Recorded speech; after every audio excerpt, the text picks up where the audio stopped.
Ia, whawhera ia tu I le whaawawina o le tātou por kalama ia o le Lauao Sinasina. Whamalo atu le onsa I le mamalo le tātou tudo o le whaawalo mai lau mai moanga I le nei a fiafi. O le tautua whaawau le reia le whakasa TV le la whainga paanga ma le au nanga le Tucson Graphic Design. Ia lo whanga solo pea ma ua se mai foi I le taualunga o le whaasoa māta ko fie ia asio tātou te mā pensione malolo o le sunga I le toina ia iosia e vile. Ia manatu o le vanga muli leo lana whaasoa.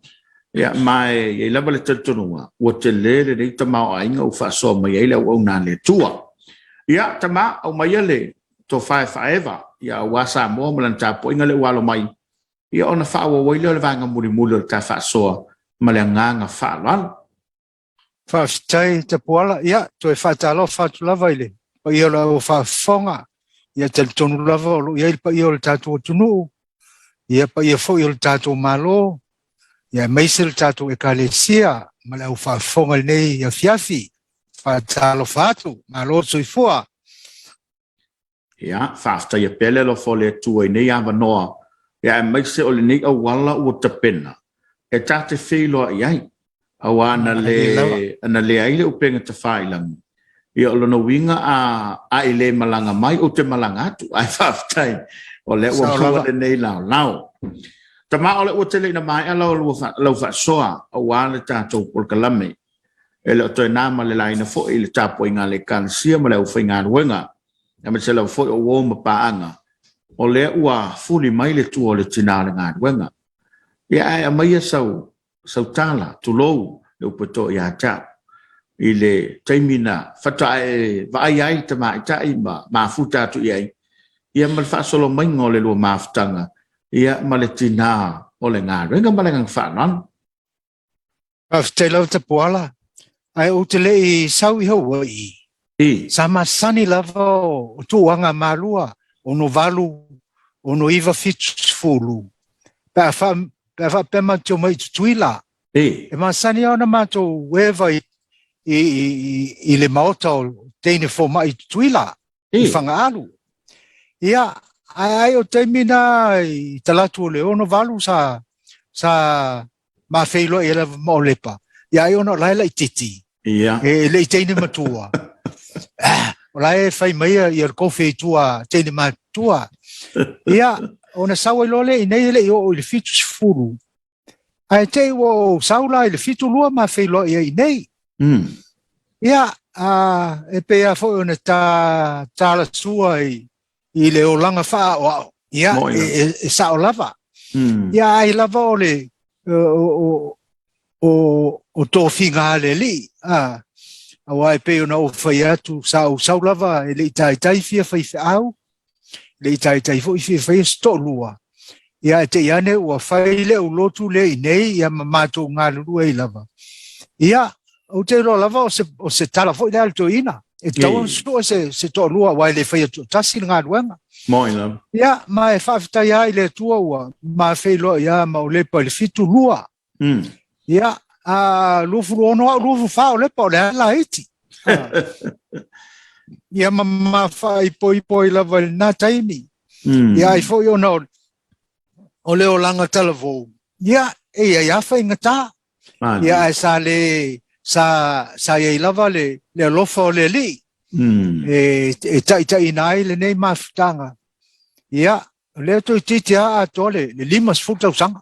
Leo o 5 ua atoa le tausanga nei le 5 tausanga o I Hawaii. Rona winga lato e toi a atoa se 5 tausanga talo na mafuta I le ngā luenga. Ia, mai pea o le teine foi leo au preached leana nofo maltama sa vai o le masanga. E fa bena foi la o le pai o le masanga. O le me foi na pe e tau loto fa masanga il ma tu ainga. Ia, ai sa nga le ia ma so ni mai. I le ngā luenga na mawai le ma ngā lulu e lava fia. Mai pe ona o fai atu na umalol ma malolonga na I le fitu valu malolonga mo mual na. O musu a mana ngā luenga o le toi fia au.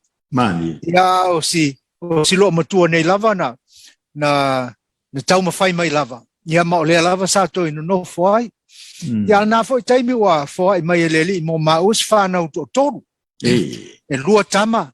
Ia ma le teine lai titi la leo whai whiau inel mato lotu. O nai te sila mai e peo leo te sa whai atu inele. I le whale o whai whiau wa le inelo wa finema. Ia le fwa ma lewa ia I o lepa. I le nei whale sa mga tors full valtau sanga o. Mato no for ne mea. Ia le lava o whaielo na maliu. Ia am salo malol maliu o lepa o raku il mako ainga I vainganga. Il meo o lo tati a esto ina so lo tse vele. Ia yes fanua il mato fanua I vainganga. Ia tolu ma whanau lava na whanau mai el tina. Na mahatu lo le fono le savai a top mai le ma whanau to lua. Il mato ainga I sa fotu la fai. I fosi sa fotu la fai. Ia o le teine la nana mai lava pe to asfuru ono fo tau sanga. O le ma teine matua na. Ia ai si mai le teine le ma le pepe. O le tuangane to fine le. Si mai ma le pepe le o le ma tamalai titi la na. E to li mai ma whanau. Le lava tau tena no fo umalava I Hawaii. Ia o lo atali le titi lea. Tamale na whanau ai sa vai au lata I le fono lea na whai sa vai. I le furu. Ia whai ngoa I loe o na matua I lo ngoa. Ia le hau o whai atu I tamaiti ne no I urunga li ne no fon whai ngoa lato whanau I ngoa whai whiau. Pe hie se e tele tamaiti pe hie e le so la I whai whiau. O le tamale o sia ia walo atu nei le onga. Wa atu malma whanau le to whae e le lava mfeo lolo atu E latu lala I titi le o sia o kama fusi sa fokula whai Ia langa o lon zamape e kau wha luma le. E tau wha luma to ina. Na e kau wha pe ngai a mi o le tamal nei o fiwa le onga ilana mio. Ia ai wai umale high school ia te wo nofo I le teine tonga. Ia au taimi ia wo matu fo ma fa wo resisi manten nofo I na ma wa ma lepa. Ia wo ma ola I lua fe ma le lima I o le mele sa tiu tele ngali le o fai fa au ne amato. Lo wa fine mlon to lua. Saile ami. Ia na ma fo na ma o no ngase ia il matu ainga. Batu fo iole ngase o tina o le fatafata o le cancer o le fatafata ia o ma ua fo ila sa le insure e kavai me o fale mai ma so se me o fainga luenga le uni ia o lola ina o le fainga luenga o no fo langa o e taimi fo no le auto ina fa tolu no lo tu Samoa ia o le fitau ia to fainga luenga Ia male ai ma se insua ia na mau I lole I Tennessee le na mau ai le soani na o toi o lepa ia ona o fatu lole tamale o sia san no foi le mama o tu mai nei o mai fa tali tu le talu le fono Samoa se fe mai la lu tu per na valu se la un mena tongi la fale se fe lu tu pe o mai ka ko ngofo I wana wa le nei fale tele ia ai la tu Samoa sa un sau ai vala au mai o lepa mai o Tennessee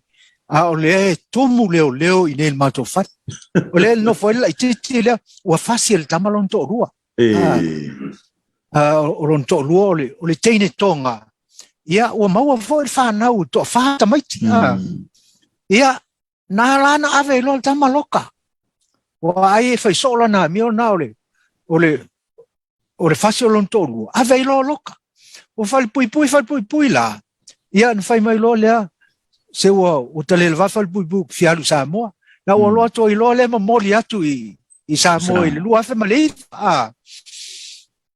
ia o le ma tamala titi na tausia la lai Samoa le la wo nei Samoa lai Samoa ia le tu I nei ten tonga mal fa na tu fa ia le va lo tu o to mo san tene ma fa son to ru Samoa ko mo ai foi lis fa na O le la wa tu lava le whanau wa tu lou le whawhonga le tonu upa i o lantou lima i a lantou teitolu au te loa e le whapena lua maftanga matina. Ia le ai tapuala le ai e tausile ia e stoina ia lomutua. Ia le o le teine a ua masifau. Tutui. I tutuila. Ia ai foi e sona pito manua. Ia whawhetai a i poelo foi e taimi a fai foi ia moli mau me nei o faltua fai au. Ia e whapea le moli mau. Se o le o fai au. A longo ruol ma kwa whale kongu. Ia. Au te loe le whapena tina. E le mawhai lava ona se lau pasene ma ato sisi. E o fo i toi na ia fo la tō whale tōnu. Ia o le tū mau le loto lo matua i le Congregational Samoa. Ma ngā lulue pēr e tawivi mai le ngā luenga. Ia se ia o lava i pensione. Ia wa mao le fitu sfuru. Lea wa fitu ono tau sanga talo ono malolo. Ia o te ilo lava o se moli mau na i le alofa fo i nei tina i le Congregational Samoa. Ia ato fo i ma ua ma le aulotu ia ma whanau. Ma lo whaftai. Ta mao nei e se lava si o manga. I Samoa nei ma turo i mao. Mana tula fo i ia o nei lava pokalama o le whaasoa. Mai se o le ti mai le au mātutua i le nei foi tānu telefon. Mai ele tofa i le paia o le au whainga luenga, whainga solo i le whiau ma le ngā luenga le ngata foi i le tātu kāne se whakasa. Whape foi kāne se o malava. Mai se lava i lanto e utova atu e tunu i whafo. E se mai Samoa nei. Ia awa ua tele lave mwhawhitau ni no i mai eilo soifua. Le lava wanga leile atua ma whai u malamanuia le luanga luenga. Malenga whalala. Te poala e se lo matali malo. I le ngā solo mai o whaiwhiau. Ia, o le fo isa o tāua lava i nei u lava wātu le tamau le tunu le fionga i la o le malo. Anga na pasi au lan suenga o sosani saulo i nei le maliolo na ainga. Ia, e te o tū mai whaiwhiau solovi. Sau e so ese me e lau ngai tu me le lifan. Ia no fatu le solovi o le unga le kalesia e le mfauna la unga se longa lua tau sanga to amolo tu se te la unga. Le mfauna la e toina. Fatu le o malo. Ai alu e fai e toina o fai atu. E sau le sa e fai sana sau no nga fata mau le tu no ile manto o lotu. Ia o nan sawai. Alma au lotu e ese le matali. Ia, walaki ne yaso tapuala ona o leo o le malanga bai le whawhiti. Ia. Wa sea ona whiama tō ni whainga malanga whaiwhau. Ia e pēa sa au tā ua mua fōi. E ei taimi wa ta so mai lo tofi. Ia, te whaalonga o tua ua mumuis tangata o le au lotu. Na tofi fōi la sa. Le la to tofi nesa, ale fo ma tofi la masina. Foi le ile au fainga luenga e asia si mai o fa malolonga o fa la velave. Ia ma le si foi na mea o ese ne yaso. E pe ia tala tu foi a ma tu foi a le I mai malua ia le o nei ma lo fa tu le o fa fa mato. Pe maliu se seisi o I sa o milion tu ai sa vai. E se il corisi. Ia le me foi na leo fai I nei aso. Ava peo o leo miliu le fai fau le I nei o nai fatasi ma. Mas fai fau la I New Zealand. O mai ha. Ia ai foi ona o fai ngofia ia fe malanga ina. Ia mai o mau foi pa se feo ai. I nei aso. Ia e tate whautua pe fo I lau whainga. O le si meu te fia whautua I lava ile. I lau whainga luenga e te tate wawai atua I meu whainga lotu I e whai mai. Ia o lo fo o le vana o fa longo tu i meu fai fa o le assembly e tinga ona le tu spa ia la unga mai ai timo fu mai o tato fai fa o esel tamau a inga o le la unga ia e tele ai na e titilo tu e tasi astai me mai ai lunga pe o lai fai tau na la unga ai leo te ma fau a fai tamau a inga le tatalo ale fai au e te tau fo yon tamau a inga lana launga launga fu ele tau ta ina e ui na sa ole a fo ta pensione ele ma foi on ta launga fu e tu si ale launga ma ia ma tau tu na ta tu nga luenga e fai au o e o sui tu langa mai e au ai le fangota e au tau ola e au fo i whangota o lata upu a fo i nai e wha mawhana i le uso ua fo mai le ngā luenga wa ai to ina usi stai to ina ngā lulu e wha maoni e le aise isi e le o tofi to ina a whai tau tua to ina ma ono sai a whai ngatao le ngā luenga le lopo tali atu tapola tai o le ua fa so o te mai le finga wenga ma ya mana tula foi ta ua wa to te mau ne kanisia ya ma ne fo ni lao ya wai mo ne o tatu tanga taile ti mai fa ta ba ya ile soi fo nga lu o le kanisia pe a foi lu tu temi ile uti utul te mau ainga ya ai sai longa lo lato no tai tau tua le kanisia ye le fa pe fo wa ve sel ni temi ya pe o le saunanga auto la umatu e fa sofia mo nga luanga le soi fo nga lu o le kanisia ma le tudo ya ma eu lava le o tato masani tato lava le kanisia awa le fo e temi sauno ai tu le pa tau sa o tu pe la to fo e kanisia ia ona peile e manatu ia tatou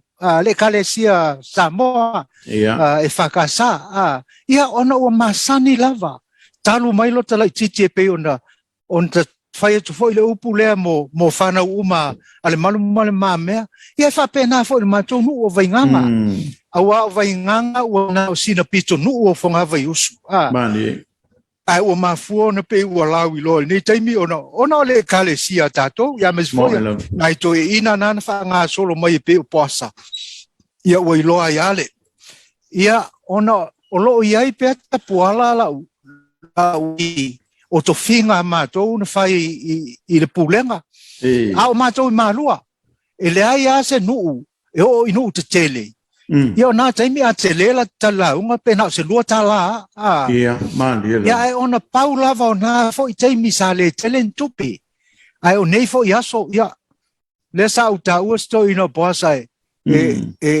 e laki ai Moses se lauta tala po se limas furu paunio o lona alofa ia o nei aso ia ai lava ona ua tele fo i tamao a inga tato o tunu ai o tato lava e kalesia ua tato masani lava ma le whaitaulanga ia aua le veselo pale na tato e kalesia e le se lava ia fionga leli o le mea tato te lulu ia o le mea fo na tato to e sele mai tato le whaia fo i nei mea ono o se fia tau le leo tato ai ona o le taulanga o le whaoltanga na saunia le tato o li mo tato ia o le fo e tato te tali atu i le whaia o le taulanga o le alofa o le whaifa au ia o mea uma tau le kalesia ai whawhitai tele lava i le tato e kalesia whai taulanga o le lava ua whea ngai fo i ma le wha mai ia le lava e wha longo tu lava ai mai sau mai sa foi tatou sa vai ma tau le foi o sa vai ia fa sa le anga na mua e pa i le miliona tala ia le foi o tele ina tele mtanga luenga fa tele lava i tatou i kalesia fai taulanga malo ia ono tatou fa tulanga tama Di si vanga toi fia fela usau nonga au le taulunga ina le tapol kalama. Ia wau susi fa va savidi lava. Ile fa fonga mawalo tato. Tino malang fa non? Ia fa tele ata puala. Nei taimiwa tato mafutai. Ia o lea foi se upu a vatu. Ia pele tau le foi ma tau tamali ile fa fonga mai nisi. Ia lofa ma fa mangalo mai. Awa e foi tangata ia o lote mai foi le avastoina. Ia o lea o maloro nei. Fa to a ui loai. Sa te tau na whaila o awa peo le awa foi le a rona le kaui. Le uso mose, le uso taura. Ia e whawhitai tele nei teimi. Whawhitai tele lava i le. I lau tō fo i ngā lulua i tātou e whakasa TV lua. Ia e mai se fo i au nanga uma o whiangai ma utou Samoa. Ia, mātou te talo lava i le ngata ina i manuia le tātou i kalesia. Ai alofa ngia lava le tātou vai atu lava ma le alofa i tau manga fo i le fono fai tu la fono nei aso. Ia le nganga o le li. Ia tātou ia i nei vai tau sanga o le Pentekoso. Ia alofa lava le li i mawhai fo mailo na nganga. Tai ina il tātou malo le a fionga le tamai tai palemia ma le sui palemia. Ia le a fionga fo i le minister kabineta. Ia mai se le fono fai tu la fono. Ia toa malia tātou tunu whawhitai mo tamu whainga uma mo le manuia o tātou tunu uma le kalesia. Tātou fiso tai pēr au te roa whai unga leo le tāpol kalami. Ia la fiso tai atu pēta puala i se sifoi taimi o lumanai. Ai whawhitai mo le avano au mai mo sineito ina. Ia ma te alo lofa tele atu lava. Ma sio to lua o lepa e ina o leo o ta oto. Lo fatu le mafutanga tina fa le tu oto ina. Ia mai se foi mafutanga o le kalesia. Ia maua pe o tou le manuia mai le tua. E tai ina ile mafutanga tina o le kalesia. Ia mai se foi le mafutanga fa le tu o le oto ina. Fa fitai tele tapuala a lofa tele atu. A whaitele lau sunga i le toina pensione malolo, lau sunga i o Seville, le lava sa whaatawhao i Malai, ma whaewa wal whaasausau le tunu o le tanoa, ia ma le saunoanga, e le ngata o le talatalanga o le tofa ma le au afa sa te au mau, i lo soifuanga ma le mafutanga matina. A le lava usa o le tofa e mo moli alo whaanga moli po, moli pa i o le uwhainga luenga ma le tunu. Moli ai langang whaaftai. Am ia fo i le nei au ngā tūpulanga ma le nei vaintau. Ia o lea e iai le silianga. O lo o iai fo i le papa mausali tulou o le to soifua. Ia mai le tō wha ia tau matua. Ia e toa iai le awa o peau. Ia ma le tawhenga o le savili le nei vaintau. Aftai tele. Ia lo whangia fo i le tuolo soifua. O le tu silifo na taua. O lo mawalava lo to tele. Ia sana whaamawhana whanaina pēa lo whinangalo, ia ona i le whaingo fie, i tu aso mataimi whape nei.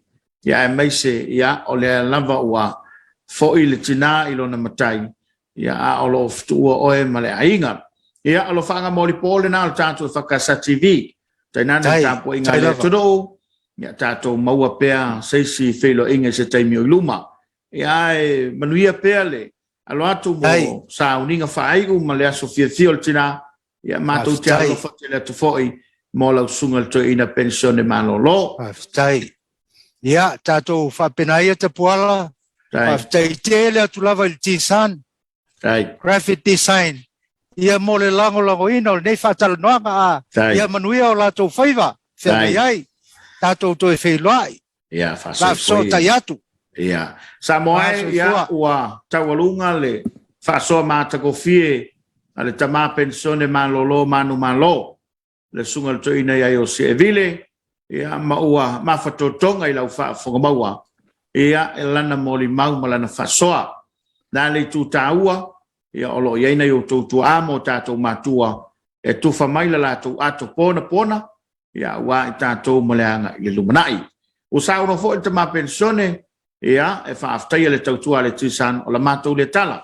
E manu te leina lau whaasausonga le rea fiafi tō whaia soifua. Yeah.